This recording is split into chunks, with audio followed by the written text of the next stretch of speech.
At Heartland, we have a traditional value style that focuses on a few key valuation metrics: price to earnings, price to book, and price to cash flow. Attractive portfolio candidates for our portfolio will demonstrate those characteristics. They will also have favorable balance sheet characteristics. We're really looking for companies that ideally have less leverage than the typical stock in the broad market. And then we're marrying this with qualitative assessment, essentially a company's business strategy, the capabilities of its management team, and really trying to identify what are the key things that will change the market's current perception of a holding. Mid-cap value fund is focused on dividend paying companies. About 85% of the holdings today are dividend payers. What's important here is that we're not looking for the highest yielding securities. We think that could be a sign of actually weakness. When we think about dividends, we think about it as quality, franchise value, strength, if you will. So we're looking for those businesses that have the potential to grow their dividends. We think that could be the key ingredient for total return potential. There is a sliver of the portfolio that does not pay dividends. We think those companies have the potential to pay dividends down the road, so that could be a catalyst for those individual holdings.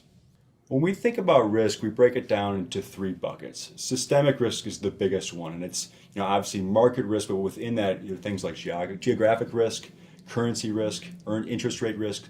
The other two buckets of risk we think about are operational risk. What could happen at the company that specifically, what could go wrong?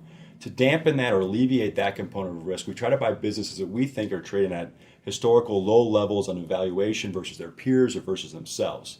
Financial risk is pretty self-explanatory. We just think debt can be toxic. We have companies that have debt, but it's a manageable level of debt. So we try to keep the overall portfolio financial risk low relative to the broader market.